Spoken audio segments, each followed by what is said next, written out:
Es una oportunidad muy importante para nosotros, para el Seminario Universitario Interdisciplinario sobre Envejecimiento y Vejez, de seguir la discusión sobre la Convención Interamericana para la Protección de los Derechos de las Personas Adultas Mayores, además con una persona que desde el inicio hasta el término estuvo en todo el proceso de creación de esta convención. Entonces, aquí es donde tenemos las organizaciones de la sociedad civil, los académicos, estudiantes, todos, crear ese discurso, ver ejemplos, aclarar dudas, ¿no? Potenciarnos muy bien, empoderarnos, yo también diría, porque tenemos que enfrentarnos afuera a una realidad que queremos cambiar. Entonces hay que tener un discurso bien estructuradito y luego replicar afuera. Replicar con todos los que podamos replicar y llevar en todo lo que hagamos la cuestión ética y los derechos humanos, absolutamente, ¿no? Entonces, les doy la bienvenida a este taller, ¿no? Y le agradezco muchísimo a Mónica Roqué porque viajar 10 horas en un viaje tan corto es muy cansado, quiero decirles, y entonces hay que valorarlo mucho y hay que aprovechar su presencia. Entonces, les conmino a que sean activos, a que sea de mucho debate, y yo voy a tener que dejarlos, pero al ratito regreso a ver, pasar lista, voy a pasar lista. No, me da muchísimo gusto que se quede el INEGI, que esté la democracia aquí, el Instituto de la Democracia, que esté también algunos alumnos, está Alzheimer, está INAPAM. Bueno, pues me da muchísimo gusto y por favor aprovechen esta oportunidad, Adelante.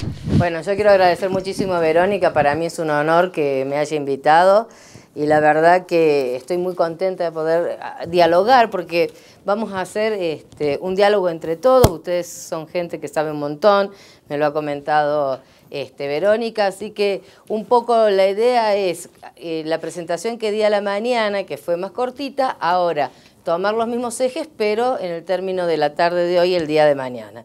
Y está para que debatamos y opinemos, y acá la consigna va a ser el que se equivoca gana, no el que se equivoca pierde. Acá el que se equivoca gana, así que animarse a preguntar, a cuestionar, porque estamos para aprender entre todos, ustedes y yo. Hay una parte, voy a empezar con lo que pasa, una parte más demográfica, que es lo que presenté cortito a la mañana, pero que es lo que da argumento a la convención, cuál es la situación de las personas mayores.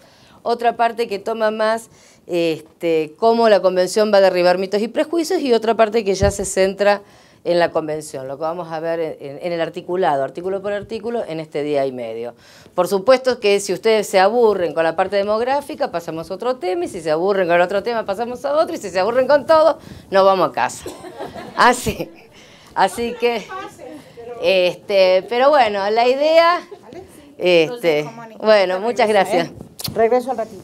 A paso lista al rato, La idea, nada, es que charlemos un poco entre todos. Por eso, la primera pregunta que siempre nos hacemos, bueno, pero ¿por qué una convención? ¿Qué pasa con las personas mayores en el mundo? Bueno, ya el preámbulo de la convención, ¿alguno leyó la convención alguna vez? Sí. La han leído, muy bien, así que me van a ayudar. Miren ustedes, el preámbulo de la convención, nosotros los estados decimos, reconociendo la necesidad de abordar los asuntos de la vejez y el envejecimiento de una perspectiva de los derechos humanos. Ahí hay un primer cambio. Se aborda el envejecimiento desde la perspectiva de los derechos humanos. Si alguien me puede conseguir agua, no sé, o allá, los compañeros, eso se lo voy a agradecer porque suelo beber whisky, coñac, pero bueno, a falta de eso vamos a tomar un poquito de agua. Nada, es importante entonces, el primer cambio es el poder abordar el envejecimiento desde la perspectiva de derechos humanos, que reconoce las valiosas contribuciones actuales y potenciales de las personas mayores al bienestar común. Miren, también qué importante, nosotros reconocemos que una persona mayor hace mejor a todo el conjunto de la sociedad, por su experiencia, por su sabiduría, por la transmisión de valores, por la transmisión de errores que hemos cometido y que podemos transmitir a otras generaciones. No hablo solo de errores individuales, porque también muchas veces los jóvenes, ¿no? Es muy difícil, desde lo personal, los que tienen hijos o nietos saben que a veces es difícil transmitir, pero sí desde lo colectivo, sí desde lo político. Entonces, que reconoce las valiosas contribuciones actuales y potenciales de la persona mayor al bienestar común, a la identidad cultural, a la diversidad de sus comunidades, al desarrollo humano, social y económico y a la erradicación de la pobreza. Te agradezco un montón. Entonces ya tenemos un eje en el cual vamos a trabajar los 2 días, que es el paradigma de los derechos humanos en el envejecimiento. Adriana Rovira hablaba hoy muy bien de los 2 paradigmas, ¿no? El de 1982 con el Plan Internacional de Viena, que es el primer plan que hay sobre envejecimiento. Miren ustedes, hasta el año 1982, los tratados internacionales de la comunidad internacional no hablaba del tema envejecimiento. Y ya los países europeos eran bastante envejecidos. No existía el tema. En 1982 se proclama el Plan de Viena, que fue un gran avance, pero desde una mirada más asistencial, la persona mayor como una persona enferma que había que atender. A partir de el 2002 tenemos el Plan Internacional de Madrid, que ya tiene una perspectiva de derechos, no tan clara obviamente como la Convención, pero que ya se empieza a cuestionar el paradigma asistencial. Pasaron 20 años. Desde que se hizo el Plan Internacional de Viena al Plan Internacional de Madrid no hubo ninguna reunión de seguimiento. O sea, el Estado o el país que lo quiso aplicar lo aplicó, el que no lo quiso aplicar no lo aplicó, nadie monitoreó, nadie sabía lo que pasaba, 20 años sin saber qué pasaba con las personas mayores en el mundo. Recién en el 2002, cuando se hace el Plan Internacional, si voy muy rápido y aburrido me cortan, ¿eh? Bueno, porque a veces hay temas que son un poco más densos, yo entiendo eso. Pero cuando los estados se juntan, la Comunidad de Naciones Unidas, los 193 países, ¿no?, a sacar el Plan Internacional de Madrid, se pone como exigencia el monitoreo del programa cada 5 años. Entonces, ahí ya tenemos también un primer avance. Pero ese monitoreo del Plan Internacional de Madrid es voluntario en los estados, no es obligatorio. Entonces hay estados que sí se juntan a contar sus informes de la situación de las personas mayores y otros que no. Por eso hablaba hoy de lo importante de la Convención, porque la Convención es obligatoria para los estados, no queda al libre albedrío, es obligatoria. Bueno, ¿qué tenemos hoy? Hoy yo se los comenté, no sé, ¿se ve? Si apagamos estas luces, ¿se puede? Sí. Y acá, para que se vea mejor, porque me parece que con la luz, la letrita roja, queda muy lindo el fondo, pero a lo mejor, ¿se ve? Sí. ¿Qué dice? Quedó mucho mejor. Cada segundo 2 personas cumplen 60 años. Muy bien, entonces 2, 4, 6, 8, 10. Miren ustedes la cantidad. A veces yo pongo a mí me impresionan estas cifras, porque realmente es buenísimo que haya tanto envejecimiento poblacional. Porque, ¿qué quiere decir el envejecimiento poblacional? Cuando yo hablo del envejecimiento poblacional, ¿de qué hablo? De que se ha prolongado el periodo de la... De que la gente no se muere. No se muere tan joven. Claro, que la gente vive muchos años, que se ha aumentado la esperanza de vida. ¿Cómo no va a ser bueno el envejecimiento? Digo esto porque muchos demógrafos o economistas hablan del peligro, sí. Con este dato, que va a ser muy simple, a mí me brinca lo que la Asociación Internacional de Alzheimer nos dice, que cada 3 segundos... Cada 7 segundos. Ya lo redujeron. Ah, no lo tengo ese dato, yo lo tengo viejo entonces. Ya lo redujeron. Mira. Cada 3 segundos. Un Alzheimer, una persona con demencia. Bueno, lo voy a corregir. ¿Es en el último informe? ¿En qué informe? ¿Del año que? 2015. Bueno, me voy a fijar porque yo tengo un dato viejo ahí, cada 7 segundos. Pero claro, miren ustedes la magnitud. Hay que tomar conciencia de la situación de las personas mayores. Por lo tanto, no, yo lo que quiero dejar también muy claro es que es una buena noticia que haya muchos mayores, porque la gente no se muere. El problema no es envejecer. El problema es ¿cuál sería? ¿En qué condiciones envejecemos? Pues a veces no son tan buenas. Y a veces las condiciones no son buenas. Doctora, Sí. ¿a qué se refiere con mundo en desarrollo? Por eso, casi el 60% de las personas mayores viven en el mundo en desarrollo, en México, en Argentina. En el mundo se dividen los países desarrollados, que son los ricos, los europeos, y los países no desarrollados, que son los más pobres de África, y los países en vía de desarrollo, que son los latinoamericanos, que no somos ni ricos ni tan pobres. Sí, Latinoamérica, ustedes saben que es el continente más inequitativo del mundo. Y eso es un problema para nosotros. Nos referimos a la región de Latinoamérica, sí, sí. Latinoamérica son todos países en vía de desarrollo. Pero también tenés algunos países de Asia, no es solamente el 60% que vive en Latinoamérica, sino en países que no son ricos. Esto es importante. El 60% vive en nuestros países.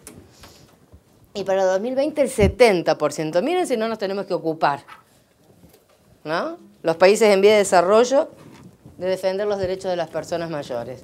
Bueno, el informe de la UNFPA, el Fondo de Población, ya sacó un informe mundial en el 2011 que hablaba que había casi 900, bueno, ahora ya seremos más de 900 millones de personas mayores en todo el mundo, ¿no? Miren ustedes también la magnitud. China tiene 1.300 millones, esto sería como 3/4 de China, de todas personas mayores.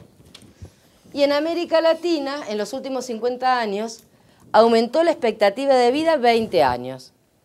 Y esto, si bien es bueno, porque es muy bueno no morirse, es muy bueno envejecer, como decíamos anteriormente, el problema que tenemos en América Latina es que en qué condiciones envejecemos. Cuando los países europeos envejecieron, o Japón, ¿no?, los países más envejecidos del mundo, lo hicieron en 200 años, en 2 siglos. Entonces la sociedad, los recursos, la economía, las prestaciones se fueron acomodando en 200 años, ¿no? América Latina lo tiene que hacer en 50 años nada más. O sea que, y en un continente que no es rico. Entonces esas son las dificultades que nosotros vemos en nuestro escenario demográfico. 60 millones de personas de 60 años para el 2010. 1 de cada 9 personas a nivel mundial tiene 60 años o más. Y las proyecciones indican que 1 cada 5. Se van a juntar 5 personas y una va a tener, en el mundo, y una va a tener 60 años o más. En el 2050 habrá un 22% a nivel mundial de personas de 60 años y más, ¿no? 1/4 de la población va a tener 60 años y más. Y en el 50 a nivel mundial, porque ya vimos que en América Latina era para el 2040, en el 50 a nivel mundial, y acá pensemos que hay países muy pobres que igual envejecen, como los países africanos, que si bien tienen menos esperanza de vida, también van envejeciendo, la gente va viviendo más, ahora vemos por qué. En el 2050 va a haber la misma cantidad de personas mayores de 60 que menores de 15. Y si hay la misma cantidad, ¿los recursos no tendrán que distribuirse de la misma manera? ¿Por qué si vamos a tener la misma cantidad, siempre el dinero, yo no digo que no tenga que haber plata para los niños, pero si hay la misma cantidad, ¿no tendrá que haber plata también para las personas mayores? ¿No? 2.400 millones de personas mayores de 60 años en el mundo, 2 China. ¿Y esto es bueno o es malo? Bueno. Según. Es bueno porque no nos morimos, es malo si vivimos en condiciones de vulnerabilidad. Todos los países envejecen porque en esta de la transición demográfica, ¿saben lo que es ¿saben lo que es la transición epidemiológica? ¿Qué es? ¿Quién dijo sí? Que antes se moría la gente de infecciones, por decir, ¿no? Muy bien. Todo eso Enfermedades agudas. de enfermedades agudas, ahora eso se corrigió, pero están ahora las enfermedades crónicas. O sea, en vez de morirnos, nos quedamos muchos años de vida con esa enfermedad. Entonces pasamos de enfermedades agudas a enfermedades crónicas. Ha habido muchos avances científicos que evitan la muerte, pero no evitan la enfermedad. Nos quedamos con la secuela tal vez de la enfermedad o con la enfermedad crónica.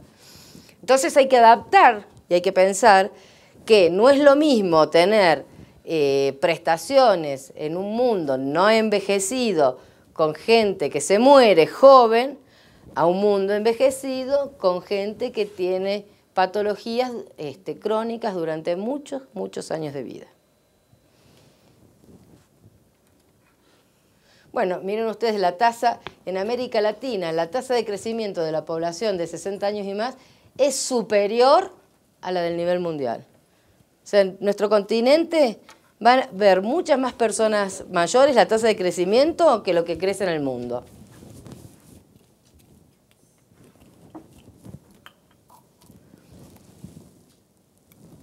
Y por región, podemos ver cómo pasamos del año 2012 al año 2050. Por ejemplo, en África, en el 2012 había un 6% de la población de 60 años y más. En el 2050 va a haber un 10%. Estamos hablando de África, que es el continente más pobre del mundo, ¿no?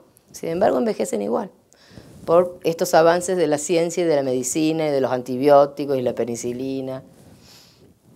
En América Latina del 10% al 25%. Esa va a ser nuestra América Latina. Eso van a ser nuestros países.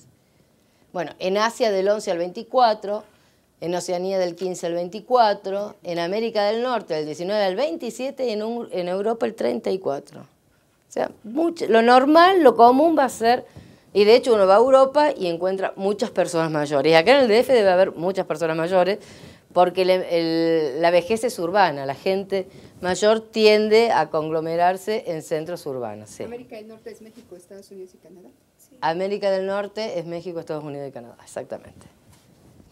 Bueno, perdón, un dato a considerar es que en México hay más adultos mayores indígenas que no indígenas. Ah, En México ese es un dato importante. ¿sí? ¿Es así? ¿Más indígenas que no indígenas? Sí. No, América del Norte es Estados Unidos y Canadá nada más. A México está dentro de América Latina. Quiero hacer esa corrección que ahí me quedé pensando, ¿no? Ese porcentaje hay que dudarlo porque la definición de indígena es muy complicada en INEGI. Me parece... Entonces eso sí hay que dudarlo. Bueno, una cuestión es que en Sí. el censo del año 2000 Por la población se misma utilizaba indígena. como el INEGI utilizó como para clasificar indígena o no indígena era la lengua. Ahora se está usando la autoadscripción. Entonces, por eso también del año 2000 al año 2010 encontramos que la cifra de... ¿Vos estás en el INEGI? Aumentó muchísimo. ¿Vos trabajás en el No, INEGI? pero trabajo cuestiones indígenas. Sí. Pero el censo, el último censo, ¿qué porcentaje de la población mayor indígena dio? ¿No se acuerdan?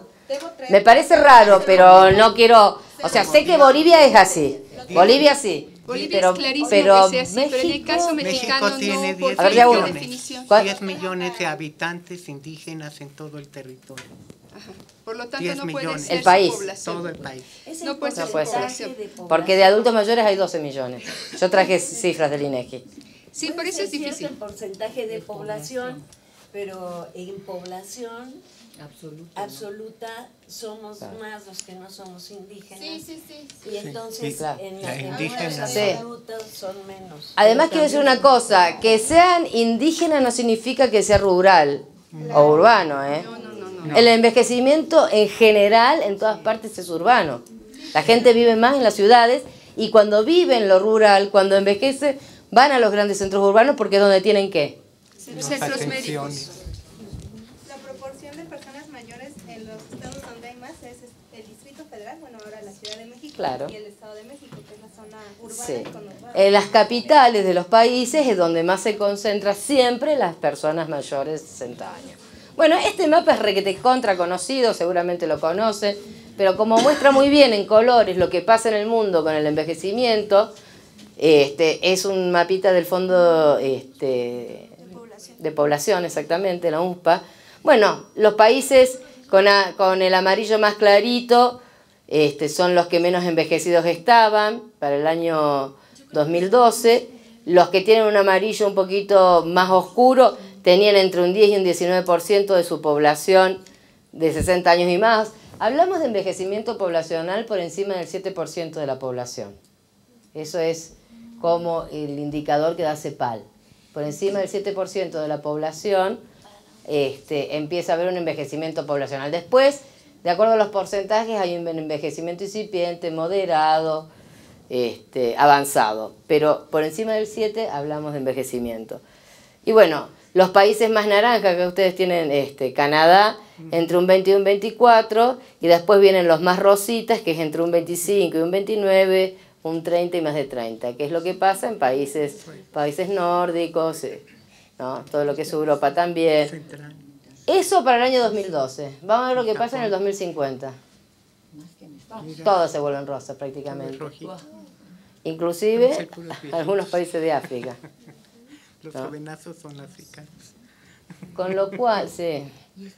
Con lo cual, el mundo va a envejecer. A menos, no sé, que haya una catástrofe universal, la gente va a vivir más años y vamos a envejecer. América Latina, para el 2050, el 81% de las personas que nazcan en la región van a llegar a los 60 años. O sea, la mayoría va a llegar a los 60 años. Estos son datos de CEPAL, todos datos de CEPAL. Y el 42 a los 80 años, casi la mitad. Y hoy es muy común encontrar personas de 80 años y más. Bueno, de hecho tenemos la compañera que tiene 79. ¿Cómo era tu nombre? Silvia. Silvia. 79 años. Siempre tengo 80. ¿Cuándo cumplís los 80? En diciembre. Falta todavía. Pero es muy común.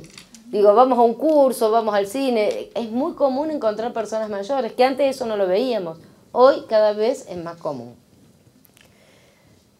Bueno, en la región 190, 195 millones de mayores. Y miren ustedes este dato que interesante, para los que tienen niños, hijos o sobrinos o nietos, que los niños y niñas nacidas a partir de 2000 podrán vivir 100 años. La esperanza de vida, en realidad, las personas más grandes que se han encontrado en el mundo son de 123 años. Se calcula que hasta 125 años uno pudiera vivir. Así que se va a poder vivir un buen porcentaje de esa vida que biológicamente dicen que podemos tener. Hay una acotación que es interesante en términos de las esperanzas, que son cálculos matemáticos en términos de que no definen más que una idea. Proyecciones son. Sí, porque, por ejemplo, muy concreto en el caso mexicano, somos a nivel mundial el número 1 en diabetes, en infantil. Sí, me llamó muchísimo la atención. La esperanza de ellos, de las niñas en particular, es menor. De procrear hijos va a ser muy complicado en términos de que sobrevivan a sus hijos. En ese aspecto, entonces... ¿Cómo que la madre sobrevive al hijo? Sí, porque la diabetes va a acabar, o sea, el embarazo en la diabetes, o la diabetes en el embarazo, causa mayores niveles de desgaste, y entonces es poco probable que sobreviva la madre los años pronosticados en esperanza correspondiente a las edades. Muy en el caso particular mexicano, no necesariamente. A menos que tenga un buen tratamiento, porque si tiene un buen tratamiento puede sobrevivir perfectamente. En países donde el sistema de salud puede ser bueno, cosa no que mexicana. No es el caso. No es el caso eso me tienen que contar ustedes acá. Entonces tenemos una serie de no atención de lo que se platicaba en la mañana hacia los niños. O sea, el problema de vejez es netamente el problema de la juventud. Ahora vamos a ver, ¿no? Si me dejas, o sea, ahí eso es importante. Entonces, muy importante lo que decís. Estas esperanzas se pueden calcular, actualmente es fácilmente calculable, pero la particularidad en el caso muy concreto, insisto, en el caso mexicano, estas esperanzas van a ser menos, o sea, los años no vividos van a ser más fuertes en México, o los años vividas con una mala calidad de vida. Es muy importante. ¿Cómo es tu nombre? Pilar. Pilar, lo que decís es muy importante. La esperanza de vida son proyecciones matemáticas si no pasara nada. Si no pasa nada, si todo está bien, podemos aspirar a vivir determinados años. Ahora, puede haber una guerra, se mueren todos los varones. Puede haber, los sistemas de salud pueden ser muy malos, muy dañinos. Entonces, hay que tenerlo en cuenta. Pero lo que sí uno contempla para calcular la esperanza de vida son los avances hasta el momento. Yo creo que, estimo que en algún momento México va a tener... A mí me llamó la atención los niveles de diabetes que tiene México. Yo lo saqué como causa de mortalidad de los estudios de ustedes y dio muy alto. Habría que ver cuáles son los estilos de vida saludables que tienen ustedes, los estilos de vida que tienen. Pero generalmente hay muchos avances en la medicina. Lo que más avanza es la medicina. Y eso hace que las personas con malas condiciones de vida, pero no nos morimos, sobrevivimos. Entonces es probable que tengan una mala calidad de vida las mamás, que no se mueran, pero que queden con muchísima discapacidad. Es muy probable que suceda eso. Bueno, la esperanza de vida, de lo que hablábamos recién, ¿no? Siempre las mujeres vivimos más que los varones. Y no solamente la esperanza de vida, sino la esperanza de vida después de los 60. Y ahí entra el concepto de esperanza de vida con discapacidad. Lo que decís vos, esas mujeres van a tener esperanza de vida con un alto índice de discapacidad, seguramente. Y ese es un problema, sí, para los sistemas. No el envejecimiento, sino el no poder brindarle las herramientas necesarias a esa persona cuando lo necesita. Que no haya buenos servicios de salud, que no tengan acceso a la medicación, que no tengan acceso a la atención temprana y oportuna. Sin embargo, miren ustedes, la esperanza de vida después de los 60 sigue siendo más alta que la de los varones. Y uno piensa que una vez que cumple 60, tiene en promedio por lo menos 20 años más de vida. Cuestión que hace 50 años para América Latina no existía. ¿No? Una persona llegaba a los 55, se jubilaba tal vez 55, 60 y a los 65 se moría. Eso era todo. Ahora me jubilo a los 60 y me quedan 20 años de vida en promedio. Hasta puedo vivir más. Puedo vivir menos, pero hasta puedo vivir más. ¿Qué hago con mi vida? Esta es la cuestión. Porque si bien el adulto, ¿dónde se socializa? El niño se socializa en el colegio. El adulto, en el trabajo. ¿Y la persona mayor dónde se socializa? Si ya está jubilada. Ese es un desafío que tenemos, los que hacemos política gerontológica, de ayudar a generar nuevos proyectos de vida. Y es el desafío que tiene la sociedad de aprovechar ese capital social que tiene la persona mayor, porque va a tener 20 años de vida, sin estar en el trabajo, sin estar ya en la escuela. ¿Cuál va a ser su proyecto de vida? Bueno, vimos entonces que hay diferencias, ¿no?, entre la esperanza de vida del varón y la mujer. En algunos países es de 4 años, en otros países es de 8 años. En definitiva, país más desarrollado, país menos desarrollado, en todos los países vivimos más las mujeres. ¿Por qué será? Porque nuestro sistema inmune es muy fuerte porque vamos a ser madres. Esa es una causa. Estamos inmunizadas contra los varones. ¿No se escucha? No, usted sí, pero las participaciones... Ah, perdón. Por favor, para que se grabe bien. Perdón. Vamos a hacer entonces rápido, pasamos los micrófonos. Bueno, yo ya. No, sí, es que sí, el sistema inmune es el que nos defiende de todo, de cáncer, de todo. Y el sistema inmune en la mujer trabaja mejor que en el hombre.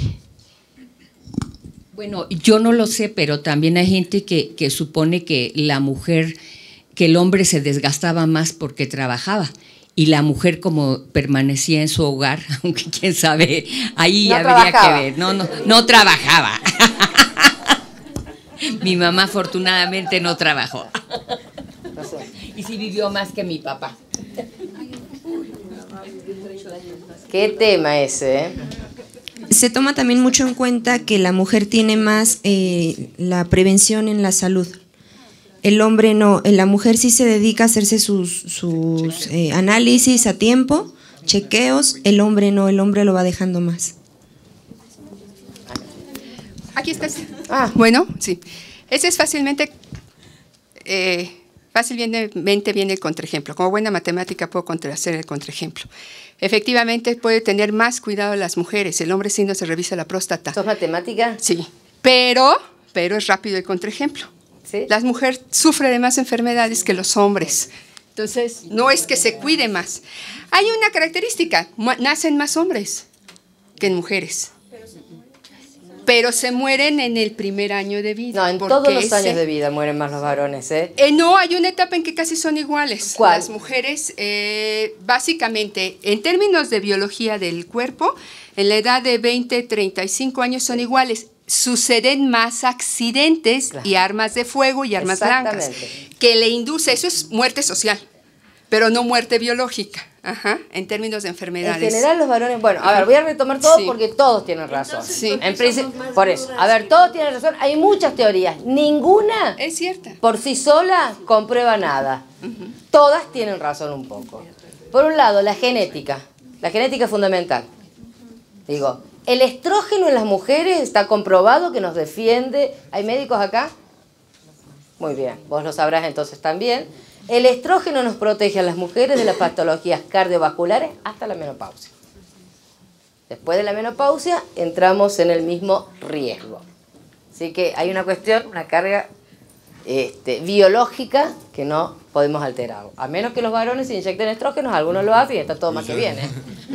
Yo en esto, libertad, libertad, libertad. Otro tema que, por lo tanto, lo que es inmunológico yo lo asocio con lo que es biológico, decía acá la compañera. El tema de la salida a los trabajos, sí, los varones están más expuestos al riesgo en una subcultura machista como la que vivimos, en el mundo en general, en Latinoamérica particular, y me han dicho que en México particularmente, quiero decir que esto es lo que se dice, una cultura machista. Esa cultura machista no es solamente perjudicial para las mujeres es muy perjudicial, pero para el varón también, porque los expones a trabajo de riesgo, deporte de riesgo, a los accidentes automovilísticos cuando son jóvenes, a los accidentes laborales por los trabajos de riesgo. Todo el tiempo expone al varón, que es el macho, ¿no? Que no puede decir tengo miedo, no quiero correr la picada porque no me quiero matar. Todo el tiempo esa cultura machista empuja al varón al riesgo.